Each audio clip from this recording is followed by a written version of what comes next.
Baik, bismillahirrahmanirrahim. Assalamualaikum warahmatullahi wabarakatuh. Waalaikumsalam warahmatullahi wabarakatuh. Alhamdulillahirrahmanirrahim. Wa minasta'in ala umuri dunya waddin. Salatu wassalamu ala asyrafil anbiya'i wal mursalin wa ala alihi wa sahbihi ajmain amma ba'du. Alhamdulillah pada kesempatan siang hari ini kita bisa kembali bermuaca bersama Ustaz kita Al-Fatih Ahmad Jailani. Dan sekarang sudah memasuki bulan Rajab, insya Allah 2 bulan lagi kita sambut untuk bulan mulia. Bisa dipersiapkan dari sekarang gitu ya. Pas kebetulan ini dari tanggal 1 Ustaz, momentumnya pas banget habis puasa Senin Kamis terus nyambung Ayamul Bid sampai hari Ahad Senin puasa lagi gitu. Ya, betul. Iya, gitu. Jadi bisa buat latihan nih buat teman-teman kalau misalkan yang mungkin udah nggak pernah puasa-puasa lagi gitu ya, biar persiapannya makin mantap seperti itu. Dan sekarang insya Allah sama-sama kita bertemu Ustadz untuk kembali mengkaji kajian ilmu. Pada kesempatan siang hari ini masih di kitab yang sama, membahas hadis pilihan ketika Tasir Fatin Mubdi, hadis pilihan dari Sahih Al-Bukhari. Baik, tidak perlu berlama-lama lagi, marilah kita mulai kajian pada siang hari ini dengan membaca Al-Basmalah. Bismillahirrahmanirrahim. Bismillahirrahmanirrahim. Pada Al-Fatihah Nilani, waktu tepat kami persilakan oleh Tafadhol Ustaz. Nah, bismillahirrahmanirrahim. Assalamualaikum warahmatullahi wabarakatuh. Waalaikumsalam warahmatullahi wabarakatuh. Alhamdulillahirabbil alamin wassalatu wassalamu ala asrafil anbiya'i wal mursalin wa imamil muttaqin wa ala alihi wa ashabihi ajmain. Allahumma inni a'udzubika an adilla au udalla au azilla au uzalla au adlima au udlama au ajhala yujhala alayya. Rabbi shrah li sadri wa yassir li amri wahlul 'uqdatam min lisani yafqahu qawli. Allahumma barik lana fi Rajab wa Sya'bana wa balighna Ramadan. Amin ya Allah ya rabbal alamin. Baik, teman-teman hadirin yang dirahmati Allah Subhanahu wa taala. Alhamdulillah panjatkan syukur kepada Allah Subhanahu wa taala bahwa hari ini di bulan yang mulia ini kita pertemukan kembali dalam kajian rutin kita, dan juga insya Allah ya, semoga Allah memberkahi di bulan Rajab dan Sya'ban nanti, bukan kita dengan bulan Ramadan. Salawat dan salam lupa kita curahkan kepada Nabi kita, yaitu Nabi besar Muhammad Sallallahu Alaihi Wasallam, sebagai qudwah hasanah kita, yang mana kita berharap mendapatkan syafaat ya, atau pertolongan dari Rasulullah Sallallahu Alaihi Wasallam ketika nanti di yaumul qiyamah atau di akhirat ya, di akhirat tentunya, karena menurut riwayat bahwa Rasulullah SAW senantiasa menanti umatnya ya, menanti umatnya, berbangga dengan umatnya yang banyak di hadapan para nabi yang lain dan juga di hadapan para malaikat, dan beliau memastikan ya semua umatnya bisa masuk surga. Masya Allah ya, begitu besar kecintaan beliau terhadap kita semua, maka tentu kita harus membalas cintanya Rasulullah SAW ya, dengan sebaik-baik kebaikan ya, dengan sebaik-baik kecintaan kita kepada Rasulullah. Di antaranya adalah dengan mengucapkan sholawat, ya, membaca sholawat pada setiap waktu, kemudian juga melaksanakan sunnah-sunnahnya. Di antaranya adalah kita memperbanyak ibadah di bulan Rajab ya, bisa dengan puasa ya. Tentu saum di sini adalah saum sunnah apapun yang kita bisa lakukan, bisa saum Senin Kamis, kemudian saum duha, saum Nabi Daud, kemudian juga saum Ayamul Bid ya, 3 hari di pertengahan bulan, atau juga ibadah sunnah yang lain ya, salat tahajudnya, kemudian sholat duhanya, ba'diyah atau sholat sunat rawatib yang mungkin sebelumnya kita jarang lakukan, kemudian kita pada bulan Rajab ini kita diperbanyak ya. Mudah-mudahan dengan kita memperbanyak ibadah sunnah di bulan Rajab ini, selain kita akan mendapatkan kemuliaan daripada bulan Rajab ini merupakan bagian daripada persiapan kita menghadapi bulan suci Ramadan. Ya, sehingga ketika bulan Ramadan tiba, kita sudah terbiasa dengan ibadah-ibadah sunnah yang biasa kita lakukan, bahkan mungkin kita bisa lebih banyak lagi. Karena Ramadan itu kan vibes-nya beda ya. Ya, orang-orang yang mungkin di luar Ramadan itu tanda kutip ya memudahkan dirinya untuk melakukan kemaksiatan, tetapi di bulan Ramadan menahan diri untuk melakukan kemaksiatan. Ya, kemudian juga suasana ya dan juga rasa ya ketaatan kepada Allah itu di bulan Ramadan itu sangat tinggi ya. Mungkin itu salah satu bagian daripada rahmat Allah. Ketika bulan Ramadan Allah buka pintu surga selebar-lebarnya, kemudian Allah tutup pintu neraka serapat-rapatnya, ditambah juga Allah membelenggu setan-setan dari golongan jin untuk tidak mengganggu manusia. Tapi kalau setan dari golongan manusia tetap ada ya.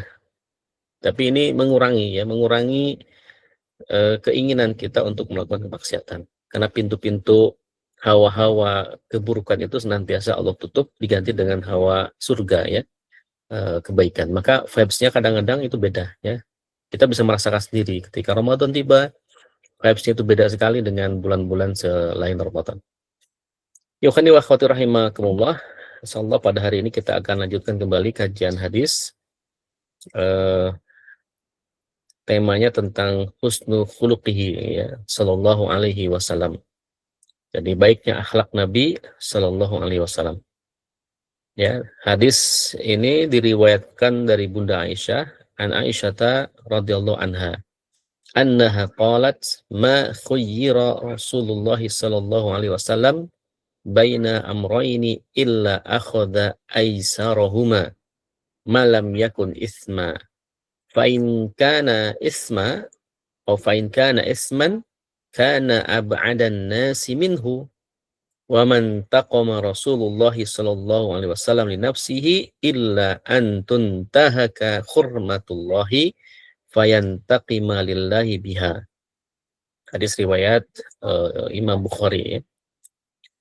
Dari Aisyah, dari Bunda Aisyah radhiyallahu anha, bahwasanya beliau berkata, ya, tidaklah dihadapkan ya Rasulullah sallallahu alaihi wasallam. Jadi tidaklah Rasulullah sallallahu alaihi wasallam dihadapkan baina amro ini pada dua pilihan urusan ya atau dua perkara. Jadi tidaklah Rasulullah sallallahu alaihi wasallam itu dihadapkan pada pilihan di antara dua urusan illa kecuali Rasulullah akhadha aisaruhuma, mengambil yang lebih mudah dari kedua perkara tersebut. Nah ini sunnah Rasul ya, bahwa ketika Rasulullah dihadapkan dua perkara ya, maka Nabi senantiasa mengambil yang paling mudah di antara kedua perkara tersebut. Malam yakun isman, selama perkara tersebut bukanlah termasuk perkara dosa ya. Kalau sudah dosa ya tentu tidak akan dipilih. Tapi selama perkara itu adalah perkara yang mubah, maka Nabi memilih yang paling mudah di antara keduanya. Ya. Jadi semangat memudahkan urusan dan juga memudahkan orang lain itulah yang harus kita ambil pelajarannya. Ya. Kadang-kadang kan kita ada istilahnya begini, kalau bisa dibikin sulit, kenapa bisa dibikin susah gitu ya. Kalau bisa dibikin sulit, kenapa dibikin mudah? Harusnya kan kebalikannya. Ya, kalau bisa dibuat simpel dan sederhana, maka kenapa dibuat susah atau sulit? Nah, tentu ini salah ya. Justru yang Rasulullah SAW ajarkan kepada kita adalah kita ya memudahkan urusan orang lain, juga memilih urusan yang paling mudah. Selama urusan tersebut bukan perkara yang sifatnya dosa. Fa'in kana isman, jika perkara itu adalah perkara yang dosa, kana ab'adan nasi minhu, maka Rasulullah sallallahu alaihi wasallam itu adalah orang yang paling menjauhkan ya perkara tersebut darinya. Nah, jika memang perkara itu walaupun dia mudah tapi dia berdosa, ya maka kita harus menjauhi perkara itu. Ya, sebagaimana Nabi itu menjadi orang yang paling jauh dari perkara yang dosa tadi. Gitu ya. Wa man taqama Rasulullah sallallahu alaihi wasallam, dan Rasulullah sallallahu alaihi wasallam tidak pernah ya murka, ya intaqama ya, dan Rasulullah SAW tidak pernah murka linafsihi, pada siapapun secara pribadi.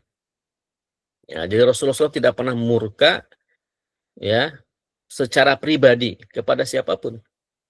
Illa an tuntahaka hurmatullah, kecuali jika hal tersebut ya dilanggar ya, atau kehormatan Allah itu dilanggar, kecuali jika perkara tersebut melanggar kehormatan Allah Subhanahu wa taala, atau ya prinsip-prinsip agama ya yang itu dilanggar, maka fayantaqima lillahi biha, maka Nabi senantiasa akan murka ya lillahi, atas nama Allah, biha, dengan perkara tersebut gitu. Nah, jadi kalau kita lihat di sini ada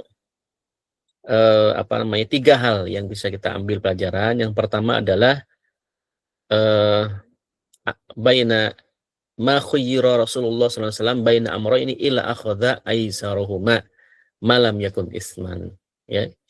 Jadi Nabi ketika dihadapkan dua perkara, maka Nabi akan memilih yang paling mudah dari dua perkara tersebut selama tidak mendatangkan dosa, selama perkara tersebut bukan perkara yang membuat dosa.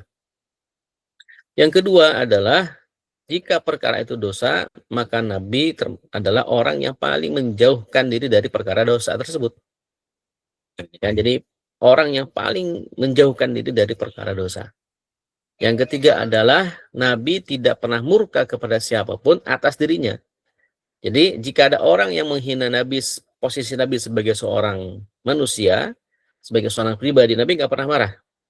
Tapi ketika ada orang menghina diri Nabi, ya membawa-bawa nama Allah misalkan, atau membawa risalah Nabi, ya, atau membawa posisi Nabi sebagai seorang rasul, maka Allah akan murka, Rasul akan murka ya dengan orang tersebut.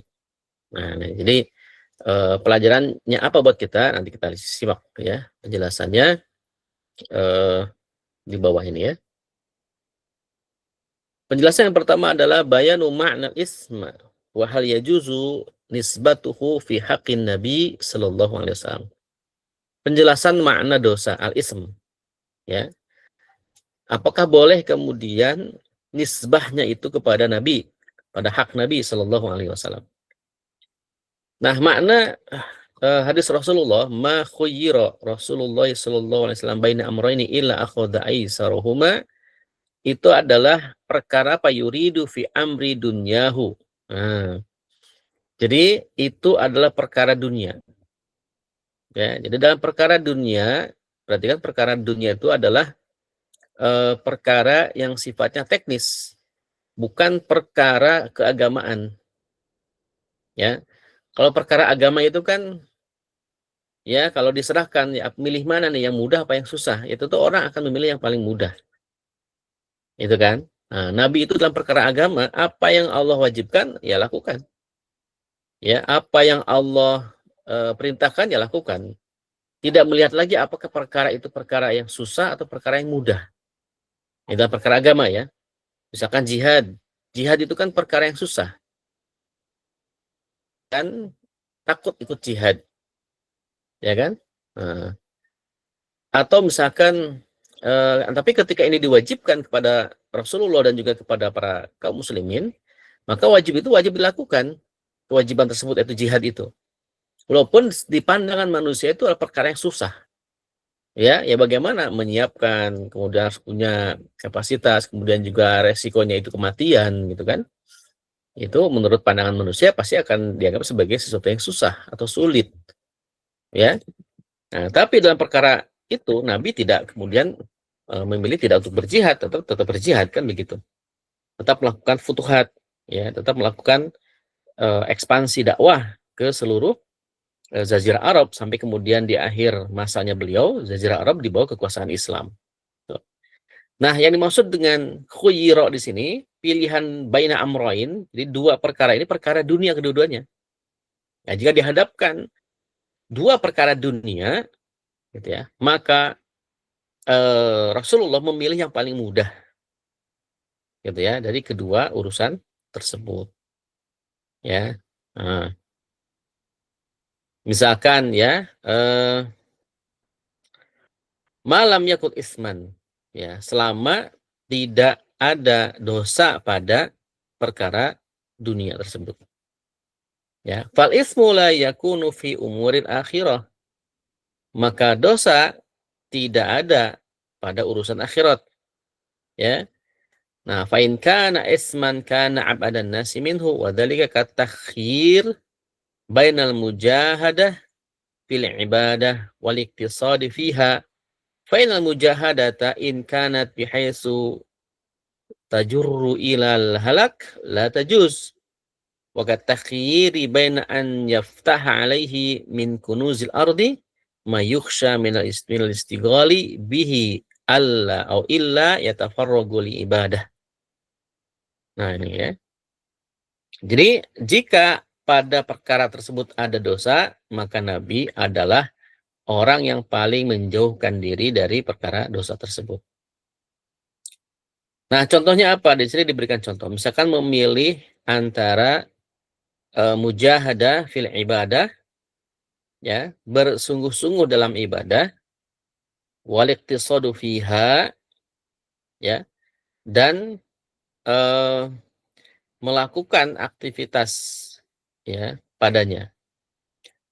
Nah, bersungguh-sungguh di sini itu bisa menimbulkan kepada kecelakaan atau kerusakan atau kebinasaan, ya. Maka itu tidak boleh, ya. Jika misalkan ya dalam konteks dia melakukan satu aktivitas ibadah, ya, kemudian ternyata ibadah itu bisa mencelakakan dirinya, ya, maka dia berpandangan hal itu kemudian tidak mengambilnya, ya, menyatakan bahwa itu tidak boleh bagi dirinya. Padahal bisa jadi perkara ibadah tersebut itu pahalanya besar. Seperti tadi jihad, jihad itu kan ibadah juga, ya, dia ibadah dan ibadah itu memiliki resiko apa? Ya kematian tadi. Ya kan ibadah itu, ibadah jihad itu kan jihad termasuk bagian daripada ibadah, itu bisa mendatangkan resiko kematian, gitu kan? Nah, dalam perkara tadi yang masalah perkara akhirat itu tidak berlaku takhir di sini memilih-milih, gitu kan? Selama dia jika dia hukumnya wajib, ya, maka ya lakukan. Ya, apakah itu berisiko kematian atau tidak berisiko kematian, ya. Tapi kalau dalam perkara yang sifatnya mubah, jika hal itu berisiko kepada kebinasaan, maka ya dia boleh milih, boleh lakukan, boleh tidak. Tapi Nabi mencontohkan ya tidak perlu. Maksudnya tidak memilih atau pilih yang paling ringan atau pilih yang tidak mendatangkan mudarat atau kebinasaan itu.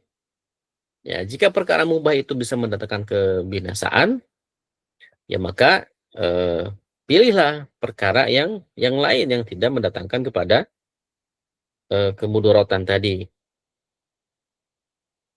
gitu ya.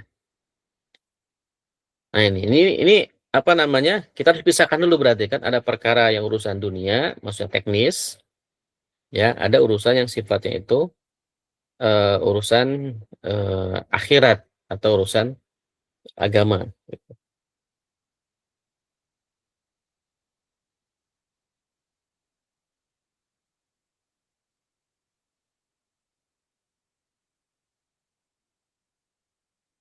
Gitu ya. Jadi yang kedua, contoh kedua, misalkan baina an alla yu'tihi minad dunya illal kafaf wa in kanatis sa'atu ashalu minhu. Ya. Dalam perkara yang sifatnya itu tadi dunia, apakah dia mendapatkan kekayaan, ya, kekayaan dunia, ya, yang dikhawatirkan akan menghalangi beliau Nabi maksudnya untuk menggunakannya, dan dengan demikian tidak mendapatkan apapun dari dunia selain kecukupan, meskipun kelimpahan lebih mudah daripada itu. Maksudnya begini. Jadi jika perkara dunia itu bisa mendatangkan kecukupan, ya, kecukupan dalam pengertian memenuhi kebutuhan hidup, ya, di satu sisi misalkan ada perkara urusan dunia, misalkan pekerjaan lah ya, pekerjaan A ini resikonya bisa sampai mencelakakan diri misalkan, ya, tapi gajinya besar, ya lumayan ini kan itu. Nah, ada pekerjaan lain yang tidak terlalu beresiko, ya, tapi kemudian eh, pendapatannya pas-pasan gitu. Ya, cukuplah gitu. Nah, maka pilih di antara pilihan mana yang kita ambil, ya tentu pilihan yang kedua sebenarnya. Itu kalau kita merujuk kepada hadis ini yang paling mudah. Yang paling mudah, yang resikonya dikit, ya, walaupun misalkan penghasilannya itu pas-pasan. Dibandingkan dengan pekerjaan yang pertama yang resikonya berat, ya, tapi kemudian tentu ujrohnya atau pendapatannya juga besar. Nah, ini perkara mubah ya. Nah, dalam perkara mubah kan memang pilihan. Pilihan itu dikembalikan kepada masing-masing. Gitu ya. Ya selama dua pekerjaan ini kan dua-duanya misalkan tidak mengandung dosa, ya, dua-duanya tidak mengandung dosa. Misalkan pekerjaan yang pertama itu penambangan, ya, penambangan yang harus masuk ke perut bumi misalkan. Itu kan resikonya besar, tapi gajinya besar. Ya, yang kedua ya mungkin dia pekerjaan marketing misalkan. Ya, marketing ya paling apa namanya, apalagi marketing sosmed itu kan lebih mudah dibandingkan yang lain misalkan. Dalam konteks dari sisi resikonya, itu resiko celaka atau tidak celaka. Nah, kalau merujuk pada hadis ini pilih paling paling ringan tadi, ya kan? Nah, apakah tidak boleh memilih yang pertama? Ya boleh-boleh saja, karena perkara mubah ini kan pilihan gitu. Bukan berarti kemudian ketika memilih yang paling mudah, yang sulit menjadi tidak boleh atau menjadi haram. Tentu bukan maksudnya. Nah, jadi ini adalah contoh Rasul bahwa Rasul itu senantiasa memilih perkara yang mudah, ya, dari perkara dunia tadi. Itu ya poin pertama. Poin kedua adalah jika perkara itu perkara agama, ya tidak ada pilihan, mau mudah, mau susah, itu kembali kepada hukum saja. Jika hukumnya wajib, ya tetap dilakukan. Apakah itu beresiko kepada apa namanya kecelakaan atau tidak kecelakaan. Ya misalkan kayak tadi jihad itu kan resikonya ada. Ya, tapi ketika misalkan nanti ada panggilan jihad, ya, dan itu wajib bagi kaum muslimin misalkan, sudah jatuh wajib ain, tidak hanya wajib kifayah, ya tentu itu menjadi kewajiban kita, gitu, untuk menunaikan perkara tersebut. Tidak lagi dipilih apakah ini mudah atau susah, gitu ya. Nah, ini poinnya di situ, gitu ya. Kemudian penjelasan yang kedua dari hadis ini bahwa bayanu afin Nabi Sallallahu Alaihi Wasallam wal jawab amma yuhamu ghairu dzalik. Ini penjelasan tentang maha pengampunnya Nabi, ya, dan jawaban atas apa yang diragukan, ya, oleh orang lain. Nah, hadis ini menunjukkan apa? Anna Rasulullah sallallahu alaihi wasallam taqama li nafsihi khosatan. Bahwa Nabi itu tidaklah, ya, memurkai, tidaklah benci gitu ya. Tidaklah kemudian melawan kepada siapapun orang yang melukai dirinya sebagai pribadi. Apakah dengan ucapan, dengan hinaan gitu. Ya Nabi tidak murka dengan perkara itu. Ya, ketika dirinya dihina sebagai posisi beliau sebagai seorang Muhammad gitu ya. Sebagai seorang Muhammad, seorang seorang manusia yang bernama Muhammad, itu beliau tidak kemudian murka gitu ya dengan cemoohan, dengan sikap orang-orang Quraisy yang misalkan meledek Nabi, kemudian menghina Nabi, melempar dengan kotoran misalkan ya, menghalangi jalan Nabi dengan kayu bakar gitu ya, atau bahkan mungkin ada yang mencoba untuk mencelakai Nabi ketika di Taif, dilempari. Itu kan secara fisik itu nabinya, Muhammadnya sebagai seorang manusia itu beliau nggak murka. Ya, senantiasa memaafkan ya, memaafkan dirinya. Misalkan ketika ada orang Baduy ya, waktu itu meminta selendang ya, selendang yang dikalungkan ke lehernya Nabi ya. Kemudian dimintalah sama orang Baduy tersebut. Nah, ketika diminta Nabi mengizinkan diminta, tapi cara ngambil orang Baduy itu menyakiti Nabi. Jadi nariknya tuh kenceng gitu ya. Ditarik selendangnya Nabi sampai kemudian melukai lehernya Nabi. Nah, para sahabat ada yang geram gitu, tapi Nabi ya jangan, biarkan saja. Nabi malah tidak marah. Itu Nabi tidak marah ketika menyangkut pada dirinya. Tapi ketika ada orang ya yang menghina Allah atau menghina posisi Muhammad sebagai seorang nabi, nah ini kan beda tuh.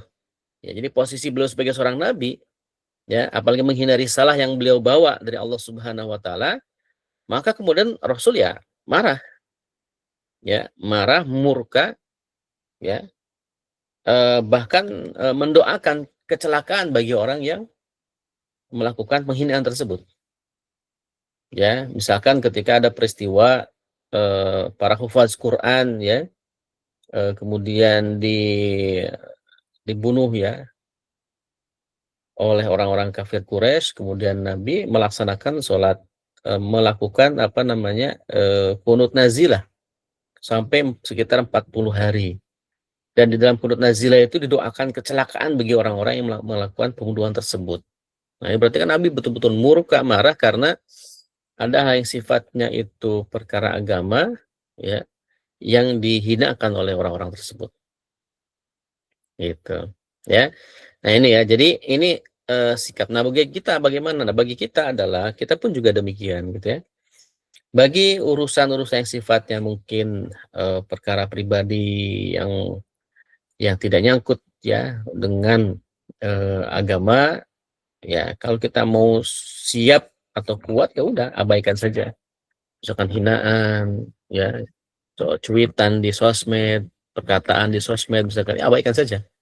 Makin sering kita baca kan malah makin membebani kita gitu ya. Ya, tapi jika sudah menyentuh ya perkara agama atau kehormatan, ya misalkan kehormatan istri, kehormatan anak, atau kehormatan ibu, orang tua, ya kita berhak untuk marah, gitu ya. Bahkan kita berhak untuk melakukan perlawanan, gitu ya. Sebagaimana sikap sahabat Nabi yang melakukan perlawanan terhadap seorang perempuan yang dilecehkan oleh orang-orang Yahudi di Bani Nadir itu, ya, kemudian menyebabkan seorang sahabat itu terbunuh dalam peristiwa tersebut. Maka dari situ Rasulullah membela anak muda ini, pemuda atau sahabat ini, ya dengan mengepung Bani Nadir, ya, mengepung, ya, dan kemudian mengusir, ya, Bani Nadir itu. Itu kan Bani Nadir kan kayak koloni gitu ya, koloni orang-orang Yahudi yang ada di Madinah. Gitu. Itu penghinaan terhadap kehormatan seorang wanita muslimah. Nah, ini juga bisa kita tunjukkan seperti itu. Tapi ikhwani wa akhwati rahimakumullah, ini dia ya hadis ini, jadi ada 3 hal ya kesimpulannya dari hadis ini. Yang pertama adalah tentang bagaimana Nabi itu memilih yang paling mudah ya dalam perkara urusan dunia ya. Jadi tidak memilih yang paling sulit. Ya, jika ada yang sulit ya tetap memilih yang mudah gitu ya. Tapi dalam perkara yang agama atau akhirat, Nabi tidak pilih-pilih. Ya, selama itu diwajibkan, ya dilakukan. Kecuali kalau ada rukhsah ya. Rukhsah kan beda lagi. Rukhsah itu kan artinya kemudahan atau bonus dari Allah Subhanahu wa taala, itu menjadi bagian daripada hukum syariat. Makanya hukum rukhsah itu tidak kemudian menyebabkan rukhsah itu lebih spesial dibandingkan tidak dirukhsah. Sama saja. Misalkan ketika safar gitu ya, antara sholat di tepat waktunya, sholat duhur misalkan kita lakukan sama 4 rakaat gitu ya di waktunya. Sholat asar 4 rakaat di waktunya, maghrib 3 rakaat di waktunya, isya 4 rakaat di waktunya. Selama safar itu tuh, ya misalkan dia ketika datang waktu duhur dia berhenti dulu istirahat sholat dan berangkat. Terus asar tiba berhenti dulu dia sholat 4 rakaat. Terus seperti itu ya sampai dia nyampe di tujuan. Itu pahalanya sama saja dengan orang yang menjamak qashar. Itu misalkan yang orang yang B ini dia berangkat di rest area dia berhenti salat duhur digabung dengan salat asar misalkan dua-dua jamak qashar. Ya, jamak takdim qashron gitu ya. Kemudian salat lagi nanti maghrib misalkan ya dengan isya dan seterusnya dengan jamak qashar juga. Nah, ini orang yang sholatnya normal dengan orang yang sholatnya jamak qashar itu tidak ada yang spesial gitu. Sama-sama gitu. Kedua-duanya sama-sama menunaikan kewajiban karena rukhsah itu kan adalah kemudahan yang Allah berikan, ya. Dispensasi yang Allah berikan kepada kita. Itu adalah maha rahmat Allah Subhanahu wa taala. Gitu. Nah, itu ya dalam perkara tadi yang pertama. Yang kedua adalah Nabi senantiasa menjauhkan perkara-perkara mubah yang mengandung dosa. Tadi itu kan Nabi dihadapkan dengan dua pilihan perkara yang sifatnya mubah, perkara keduniawian. Tapi jika perkara keduniawian itu mengandung dosa, maka Nabi menjauhkan itu sejauh-jauhnya. Nah, bagi kita pun juga demikian. Mungkin main HP itu sesuatu yang sifatnya mubah gitu kan. Main game itu mubah misalkan. Tapi jika game itu mengandung unsur-unsur yang tidak boleh kita mainkan misalkan atau membawa mudarat kepada apalagi anak kita, ya, nah itu maka dijauhkan tuh. Ya, apalagi gadget sekarang itu kan menjadi salah satu sumber ya penyebab anak-anak kita atau anak-anak zaman Gen Z sekarang itu menjadi terlalu minta yang instan gitu kan. Karena kan kalau kita lihat ya pembagian ada generasi generasi Y, generasi X gitu ya, Gen X atau milenial gitu ya, atau baby bloomers atau Gen Z sekarang ya, atau Gen Alpha itu kan pembagian itu kan pembagian yang berdasarkan ini perkembangan teknologi sebenarnya kan gitu. Perkembangan teknologi ya dan juga perilaku sosial ekonomi. Ya, kebutuhannya itu kan untuk marketing kalau Al-Fakir baca itu kan untuk marketing. Nah, jangan sampai pembagian seperti ini kan realitas fakta yang mungkin dinilai oleh orang lain. Itu juga kan orang barat yang menilai itu kan dengan dibagi-bagi begitu. Bagi Al-Fakir sih ya jangan terpengaruh dengan pembagian ini gitu. Karena kalau kita terpengaruh, misalnya terpengaruh tuh begini. Ada anak-anak zaman now itu kan ketika dinasihati itu kan ya emang begini. Gen Z gitu kan. Gen Z itu memang begini modelnya. Jadi kan jadi pembenaran gitu. Pembenaran bahwa dirinya itu memang begitu tuh normal gitu. Tidak normalisasi pembagian generasi begitu. Seolah bahwa generasi Z itu begini itu kan fakta realitas oke lah gitu. Tapi kemudian fakta realitas ini tidak boleh mempengaruhi generasi yang terbaik gitu. Karena manusia itu kan sama sebenarnya posisinya. Ya, mungkin bagi orang-orang anak-anak yang tidak tersentuh dengan gadget di pelosok sana tidak bisa dibilang generasi Z. Ya kan? Karena mereka pendidikannya mungkin didikan orang tuanya zaman dulu gitu. Ya, itu lebih selamat gitu kan. Jadi kalau aku pikir kurang setuju dengan kita kemudian memberikan normalisasi atau memaklumi gitu kan. Memaklumi orang itu bahwa dia itu generasi Z, oke lah nggak apa generasi Z, maklum memang begitu. Nah, itu jadi penormalisasi. Padahal justru kita ingin menciptakan generasi yang tidak seperti itu. Kan Gen Z itu kan dinilai seperti generasi yang cengeng, generasi yang instan, generasi yang seperti strawberry ya kan, dipencet kemudian dia lunak dan sebagainya gitu ya. Tidak bisa bekerja dengan tim ya, senantiasa melakukan perlawanan yang tidak ada adab terhadap orang tua, itu kan seperti pembenaran seolah-olah gitu.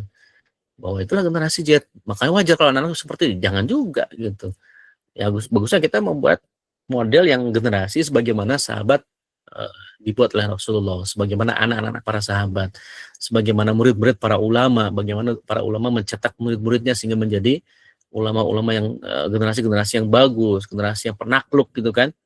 Kan itu sebenarnya keinginan kita itu ya, bukan menjadi malah ikut-ikutan dengan pembagian pembagian generasi-generasi tadi, jadi pembenaran seolah-olah begitu. Nah gitu ya. Jadi ini perkara yang mubah tetapi mengandung dosa di dalamnya, itu alangkah baiknya atau kata Nabi itu ditinggalkan, dijauhkan dari kita. Ya, tidak kemudian kita berinteraksi atau malah karena mungkin itu adalah hal yang mubah. Contoh misalkan nonton film di bioskop, itu kan memang mubah nontonnya, tapi kita lihat ikhtilat di situ terjadi ya, campur baur laki-laki perempuan gitu ya. Eh, Belum nanti naudzubillah min dzalik ada maksiat di dalamnya. Ini kan jadi perkara ini kan memang mubah nontonnya, tetapi aktivitasnya itu tercampur dengan yang haram tadi. Yang lebih baik ya nggak usah nonton di bioskop gitu ya. Kecuali kalau misalkan nontonnya nonton film inspiratif yang mubah ya, dalamnya bagus, kemudian nontonnya dipisah ya. Nah, dipisah nih manajemen bioskopnya bilang ya, oh yang laki-laki sebelah sini, perempuan sebelah sini dipisah. Itu mungkin boleh-boleh saja. Tapi kan faktanya tidak seperti itu. Nah, mendingan kita jauhi itu ya, walaupun mubah tapi di dalamnya mengandung dosa. Gitu kira-kira ya. Terus yang ketiga dari hadis ini kita juga bisa belajar terkait dengan eh, apa namanya? Tadi perkara yang mengandung dosa, kemudian yang ketiga adalah perkara yang marah gitu ya, kita murka ya. Kita harusnya lebih murka, lebih marah ketika agama kita dihina gitu ya.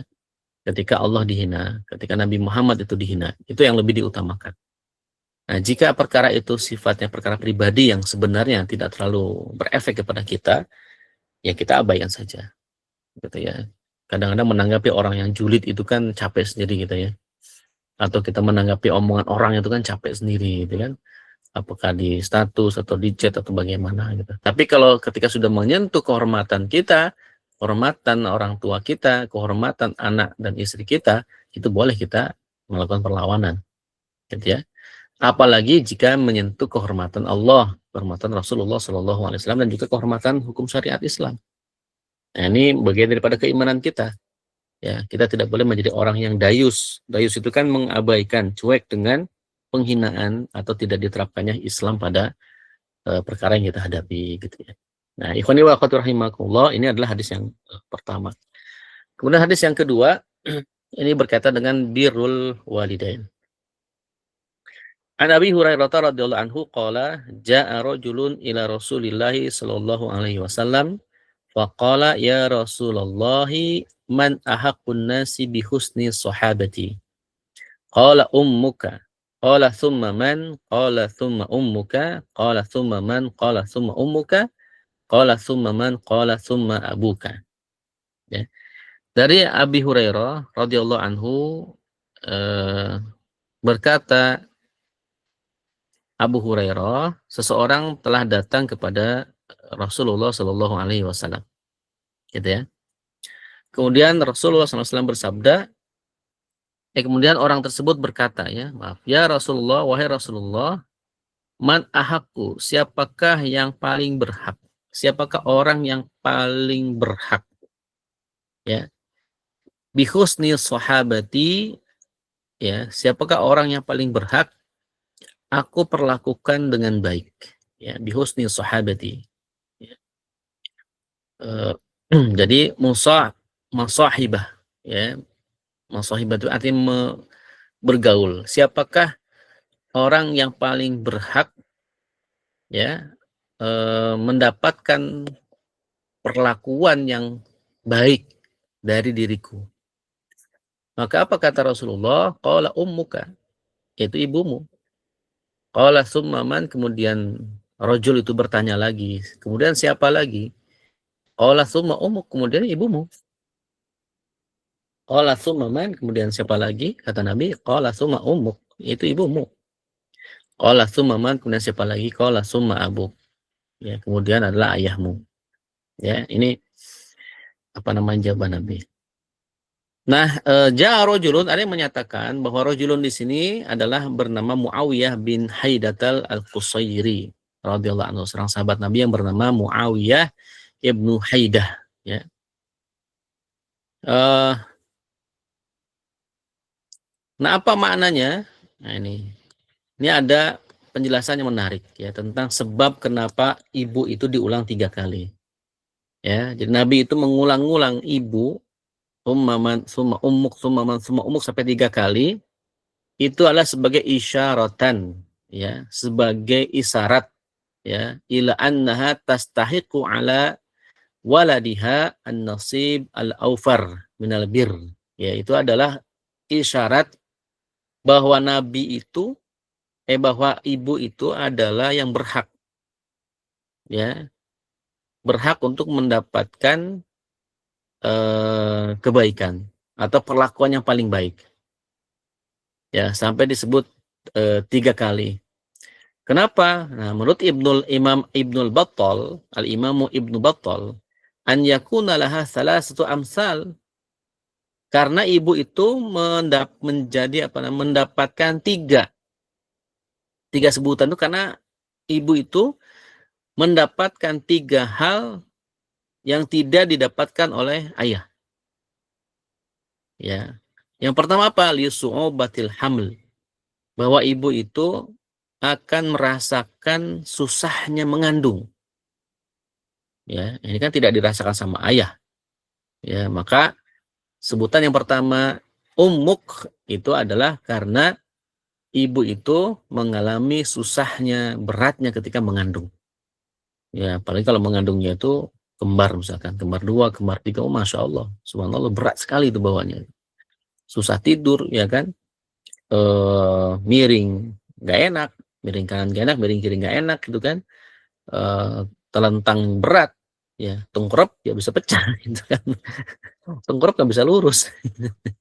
Jadi oh, Masya Allah itu. Ini ibu ya.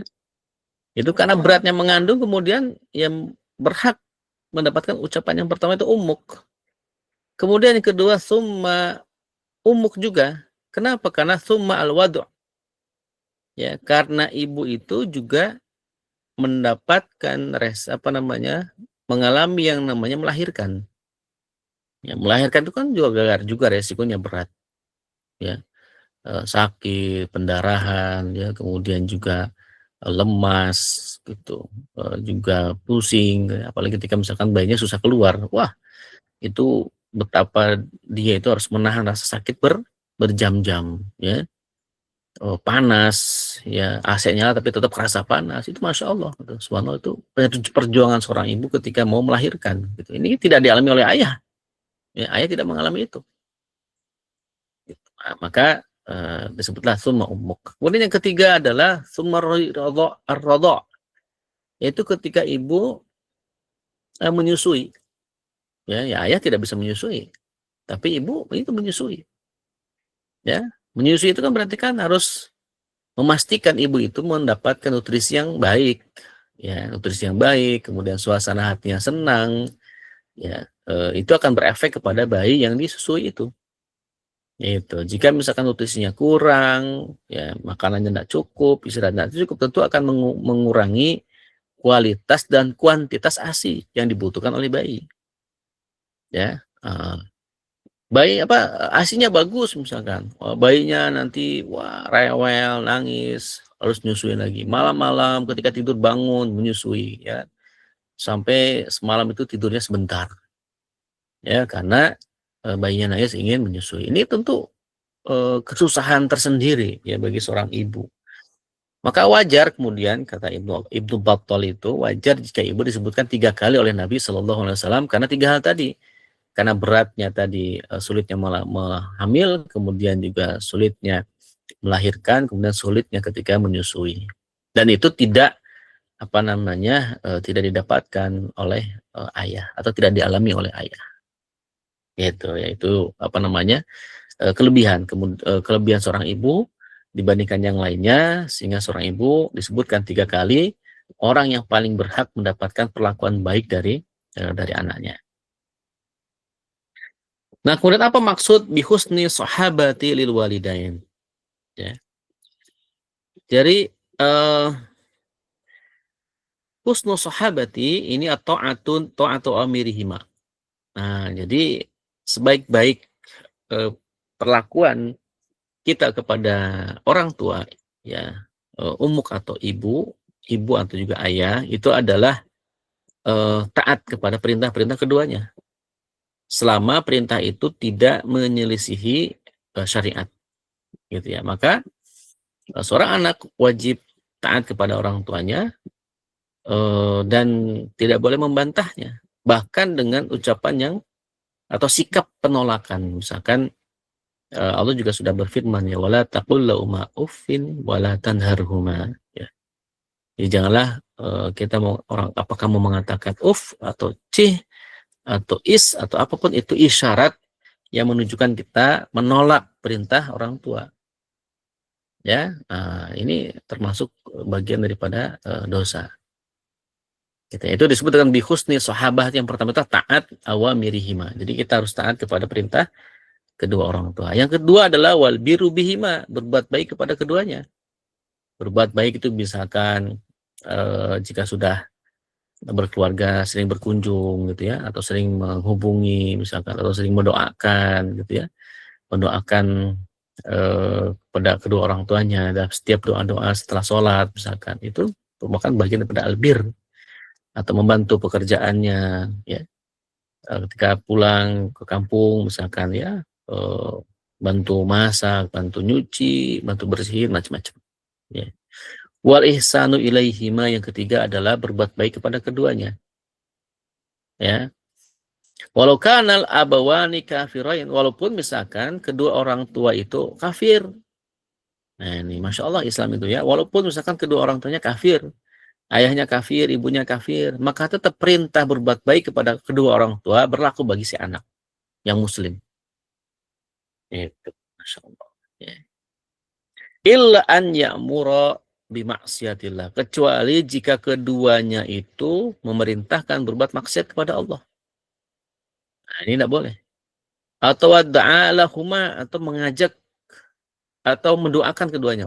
Wadu'aulahuma, atau mendoakan keduanya.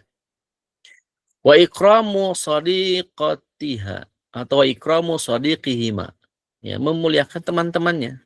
Teman-teman kedua orang tua itu juga kita muliakan, kita hormati. Itu bagian daripada birrul walidain, bagian daripada berbuat baik kepada kedua orang tua. Ya, dan selainnya banyak sekali. Ya. Nah, kemudian yang kedua, kenapa harus dengan bihusni sahabati? Ya. Karena siru ihtimamihi sallallahu alaihi wasallam bil wasiyati bil walidaini annahuma sababu wujudil insan fi hadhil hayah. Ya, karena keberadaan kedua orang tua itu adalah sebab keberadaannya kita. Ya, tidak mungkin kita jadi anak kalau tidak punya ayah ibu. Ya, itu kan juga bagian dari sebab kenapa kita harus berbuat baik sama orang tua. Karena kita nggak mungkin ada di dunia ini tanpa ada ayah dan ibu, gitu ya. Ya, maka sudah menjadi suatu keharusan gitu, bagi anak itu untuk berbuat baik kepada kedua orang tua, ya. Rabbayahu shaghira, di mana kedua orang tua itu sudah mengurusi kita sejak kecil, ya. Nah, makanya perlakuan anak kita kepada kita itu tergantung perlakuan kita kepada orang tua kita. Nah, jika misalkan teman-teman di Adina Firat sudah punya anak, ya, dicek tuh anaknya gimana sama kita. Jangan-jangan ya anak kita misalkan tidak perhatian atau mungkin suka ngebantah. Jangan-jangan itu karena kitanya. Ya, gimana perlakuan kita kepada kedua orang tua kita. Kan doanya itu menunjukkan hal itu, ya. Rabbik firli wali walidayya warhamhuma kama rabbayani shaghira. Ya Allah, ampuni aku, ampuni kedua orang tuaku, ya, dan sayangilah keduanya sebagaimana mereka menyayangi diriku. Bukan begitu. Jadi kalau kita sayang sama anak-anak kita, ya, sayang sama orang tua kita, tentu anak-anak kita juga akan menyayangi kita. Jangan melihat bagaimana perlakuan kita kepada orang tua kita, apalagi misalkan orang tua kita yang masih ada, gitu ya.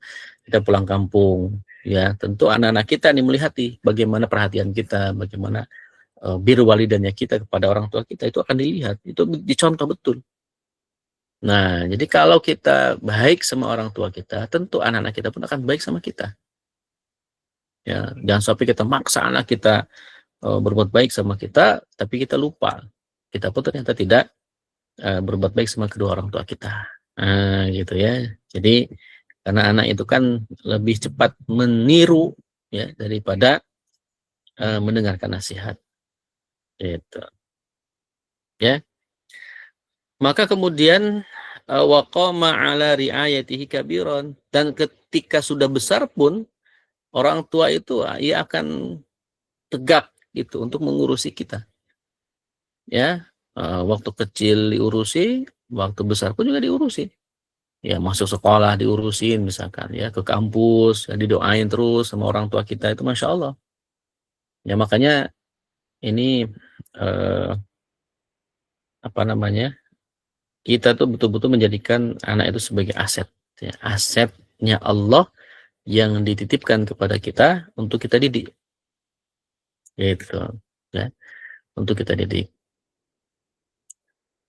Kemudian fama lam yashkurhuma bihusni sahabatihima kana jahidan likulli man ya ahsana ilaihi min babi aula. Maka barang siapa yang tidak berterima kasih kepada keduanya, ya tidak pernah mengucapkan terima kasih ya kepada orang tua kita misalkan, bisa dengan ucapan atau juga bisa dengan bihusni sahabatihima, dengan perlakuan yang baik terhadap keduanya, ya maka apa namanya, kana jahidan, maka dia akan mendapatkan eh,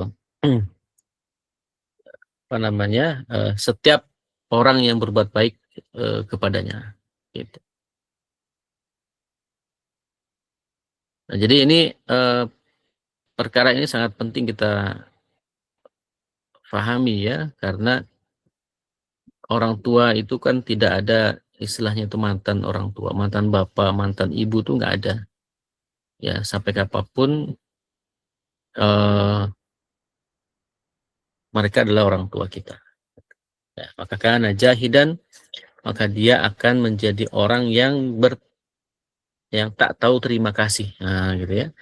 Terhadap semua apa yang berbuat baik pada dirinya. Nah, jadi kalau dia tidak berterima kasih kepada keduanya dengan berbuat baik kepada kedua orang tuanya, maka dia akan menjadi orang yang tidak tahu terima kasih ya bagi setiap apa yang telah dilakukan oleh kedua orang tua kita. Nah, ikhwani wa akhwati rahimakumullah, ini hadis yang kedua berkaitan dengan birrul walidain. Nah, kemudian yang selanjutnya, lalu kenapa ayah pun juga disebutkan di situ?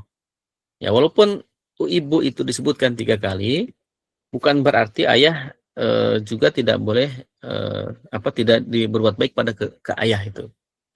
Makanya ayah disebutkan abuka, ya walaupun sekali tapi disebutkan, ya kan, walaupun hanya sekali tapi disebutkan.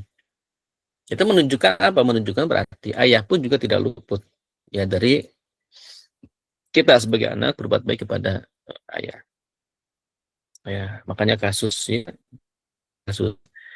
seorang anak yang 12 tahun itu ya, membunuh ibunya, ternyata itu akumulasi dari pertengkaran yang tidak baiknya, tidak harmonisnya hubungan antara bapak sama ibunya gitu ya.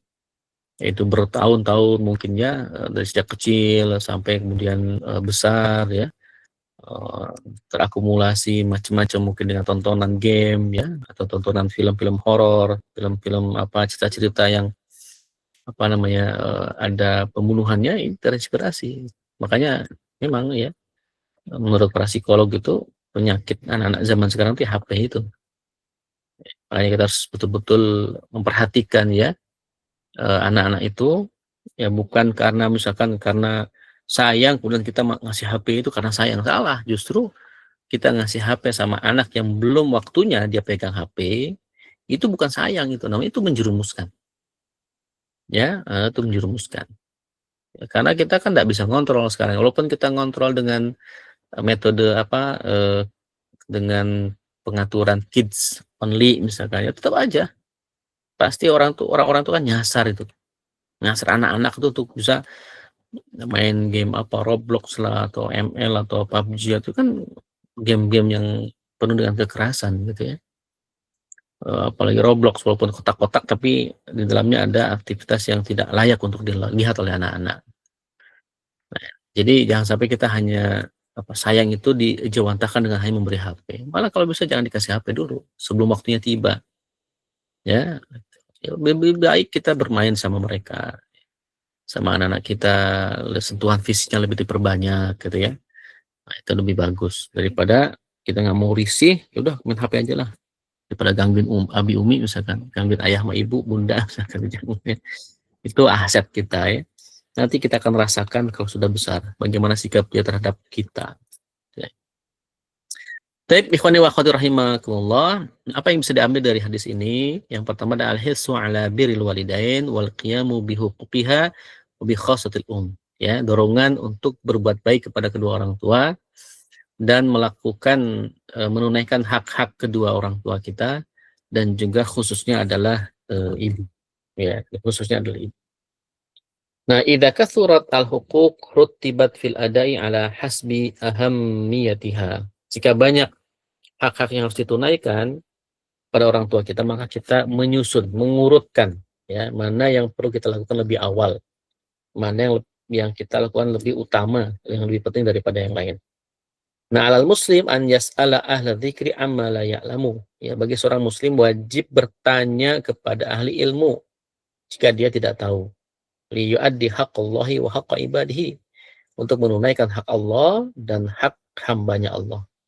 Ini diambil dari mana? Ini diambil dari pertanyaan sahabat Nabi tadi, ya. Itu kan beliau bertanya itu kepada Rasul tentang siapakah yang lebih berhak mendapatkan perlakuan terbaik. Man ahakun nasi bihusni sahabati, itu. Jadi bertanya tentang ilmu kepada orang alim itu menjadi suatu kewajiban bagi seorang muslim, ya. Kemudian yang terakhir, hirsus sahabati ridwanullahi alaihim ala ta'allumi ma yanfa'uhum min amri dinihim wa dunyahum. Bagaimana berambisinya para sahabat ya untuk mempelajari apa yang bermanfaat bagi mereka, baik dalam perkara dunia mereka ataupun perkara agama mereka. Nah, ini semangatnya sahabat itu juga sama. Jadi Nabi semangat mengajarkan, para sahabat semangat untuk belajar dan juga semangat untuk mengajarkan kepada orang lain. Masya Allah. Ya, jadi ini adalah perkara yang perlu kita perhatikan ya, berkaitan dengan semangat kita untuk belajar ya, atau semangat kita untuk birrul walidain.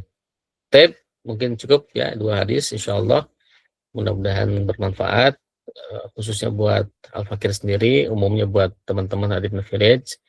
Jadi 2 hal ya yang perlu kita jadi perhatikan tadi dari 2 hadis yang sudah kita kaji bersama-sama.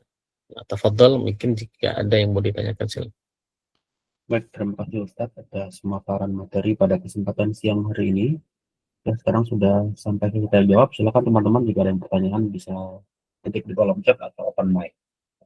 Dan di sini sudah ada pertanyaan Ustadz yang pertama. Bismillah, izin bertanya Ustadz. Menyangkut perkara rukhsah dalam safar, rukhsah tersebut berlaku sampai kapan dan sampai mana batasan rukhsah tersebut berlaku?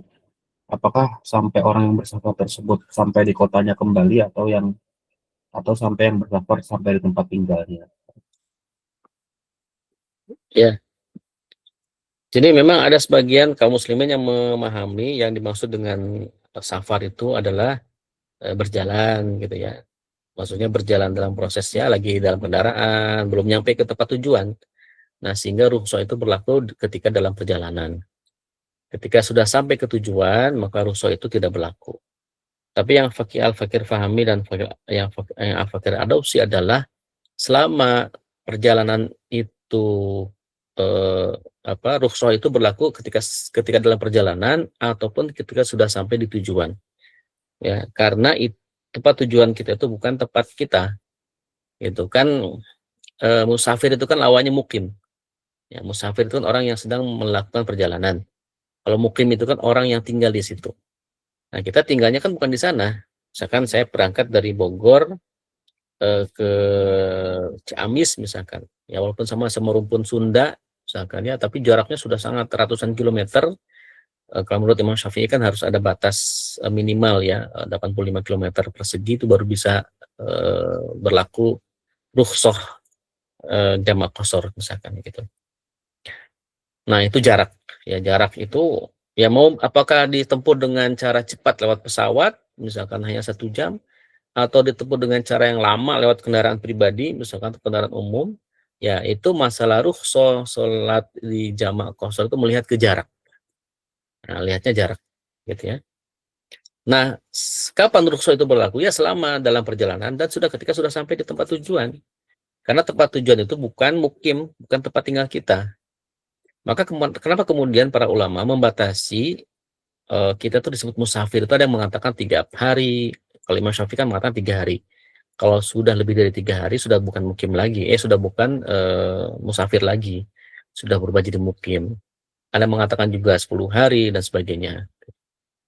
Nah, kalau Al-Fakir, selama kita di sana, kemudian bukan tempat tinggal kita, maka itu bisa dikatakan musafir. Kecuali misalkan dia berniat mukim di sana, misalkan seperti santri ya. Santri itu kan dari mana-mana jauh tuh. Tempat tinggalnya kan bukan di pondok pesantren. Ya, tempat tinggalnya di kampungnya masing-masing gitu kan. Dan dia berangkat dari kampungnya ke pesantren. Nah, karena di pesantren nggak mungkin 3 hari, maka dia akan mukim. Nah, ketika sudah niatkan mukim di situ, berarti tidak berlaku hukum safar. Berlaku hukum mukim. Sholatnya normal, segala macamnya normal gitu. Nah, ini jadi kalau dilihat dari teks hadis, kemudian juga penjelasan para ulama, ya rukhsah itu berlaku ketika dalam perjalanan atau sudah sampai di tujuan tapi itu bukan tempat tinggal kita. Ya, itu berlaku tuh mau jama qasar itu diperbolehkan. Tapi kembali kepada hal tadi ya, bahwa mau mengambil rukhsah ataupun tidak mengambil rukhsah itu adalah pilihan, di mana keduanya itu tidak ada yang lebih spesial daripada keduanya, sama-sama gitu ya. Baik, wallahu a'lam bishawab. Baik, terima kasih Ustaz atas jawaban dari pertanyaan yang sudah diberikan. Silakan, masih ada kesempatan untuk satu orang penanya lagi. Bisa langsung open mic atau ketik di kolom chat untuk kita jawab. Silakan.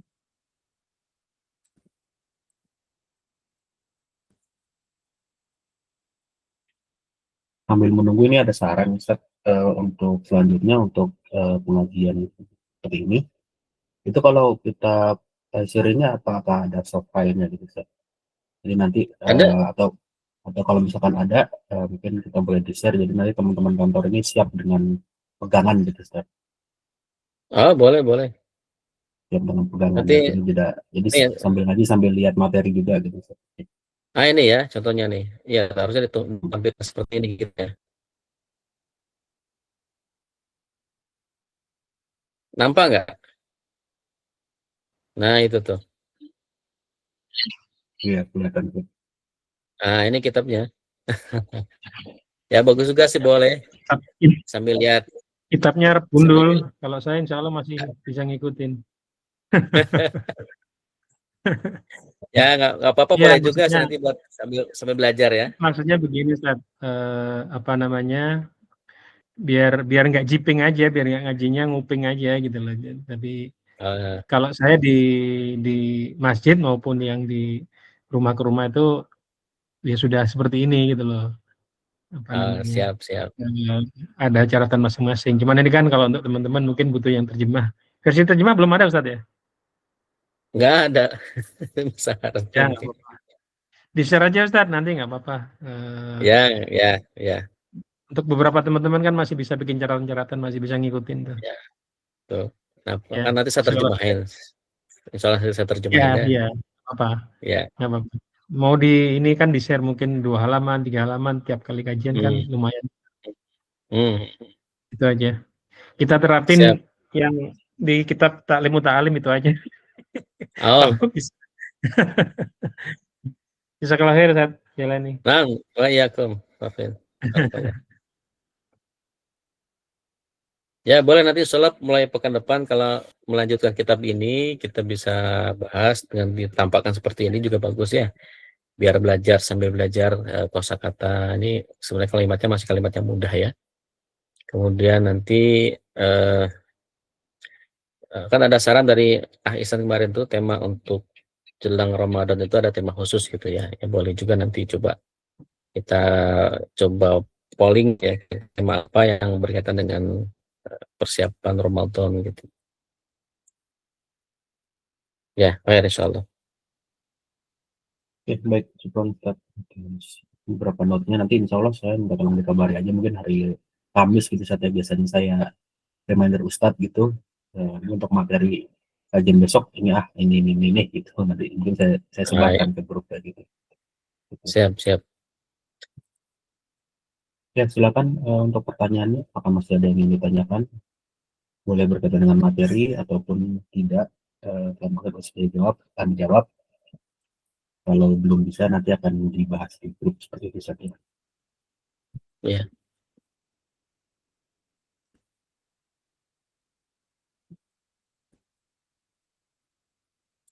Aisan bisa bacakan ini? Bisa Ah, tapi nanti mungkin ada beberapa kosakata yang nggak lupa kayak gitu sih. Bisa ya, Ustaz, bisa. Kalau ada beberapa Pak Yudi oh, bisa itu. Pak Yudi ya. Ustadz Vicky bisa juga ya. Ustaz Vicky bisa. Nanti Hmm, saya ini. baik, insyaallah.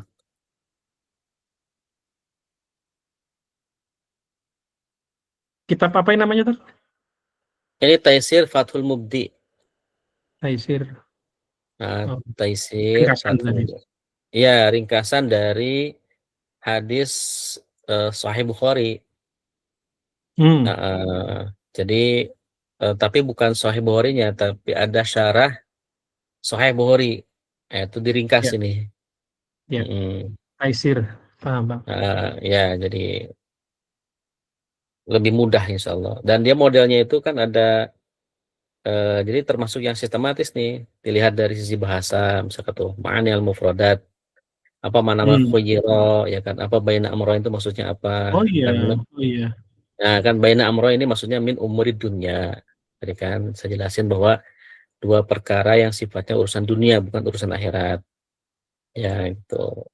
Aisarohuma maknanya aslaha ashaluhuma adaan, yang paling mudah dilakukan. Nah, itu kan. Jadi Hmm. bisa belajar sebenarnya. Betul. Sahih, Mm-mm. sahih. Kemudian dari sisi kosakata ini ada bahas juga nih dari sisi al-mabahis al-arabiyah, dari sisi i'rab nih. Cuma saya tadi nggak bahas, takut pusing, lewat aja. Langsung asar wal bayan. Nah, ini penjelasan nih. Nah, tadi kan penjelasannya ada 3 kan. Bayanu makna al-ism, apa makna ism itu ya. Dan bayanu afin nabi, penjelasan tentang apa eh, pengampunan nabi itu apa, bayanu mayursyidu ilaihil hadis. Ini tadi bahas di sini aja, nggak putar-putar. Nah, ini banyak ini hadisnya, Masya Allah. Biasanya satu jilidnya itu ada 25 hadis. Ini kita sudah masuk ke jilid yang kedua. Kalau nggak salah, jilid pertama udah selesai. Jadi kalau dihitung-hitung dari awal kita Tadi kajian, kita Masya Allah udah menyelesaikan banyak dua habisin hadis. kitab ini. Ya, Tadi kita bahas 2 hadis. ya 2 hadis. Ini hadis yang pertama, Oh, ini hadis yang kedua nih. iya. Hadis sebentar, tentang ini biru walidain nih kan. Nabi Hurairah qala ja'a rajulun ila Rasul faqala ya Rasulullah man ahaqul nas bi husni sahabati qala ummuka qala summa man qala summa ummuk. Nah, saya ngurut aja, tartib aja Pak, biar nggak Iya, loncat-loncat. iya, Ustaz. Insyaallah, insyaallah. Bagus ini. Ini Saya lebih hadis-hadis suka singkat. mau 1-2 hadis, tapi kan kita benar-benar membahas gitu ya. Mm-mm. Memang harus apa istilahnya, berurutan gitu aja nggak apa-apa. Iya, Ngaji kitab walaupun itu taisir. ya. Soalnya kalau kita langsung ngaji kitab syarah Imam Bukhari misalkan, tebel banget itu, dan tuh Ya, terlalu ya. Ini kan udah kemana, udah diringkas, lebih sistematis, diurutkan gitu, lebih enak. insyaallah. Khair, insyaallah. Syukran jazakumullah khair atas masukan dan sarannya. Ya, baik. Bukan, Ustaz. Sepertinya sudah tidak ada yang bertanya, Ustaz. Seolah nanti Nah, kita cukupkan dan mulai pekan depan nanti juga boleh untuk di-share untuk hari selanjutnya halaman berapa seperti itu. ya, Demikian, semoga ikhtiar kita ini bisa semakin bisa memaksimalkan kita dalam cari ilmu dalam thalabul ini dan juga mencari keutamaan dari belajar ilmu di siang hari ini. Jazakumullah khairan katsira atas kehadirannya dan kajian Ustaz pada kesempatan siang hari ini. Marilah kita tutup kajian dengan membaca alhamdulillahirabbil alamin. Alhamdulillahirabbil alamin. Kafaratul majlis, subhanallah wa bihamdika. Subhanakallahumma wa bihamdika asyhadu an la ilaha illa anta astaghfiruka wa atubu ilaik. Terima kasih. Assalamualaikum warahmatullahi wabarakatuh. Waalaikumsalam warahmatullahi wabarakatuh. Assalamualaikum warahmatullahi wabarakatuh. Ustaz Jailani. Nah,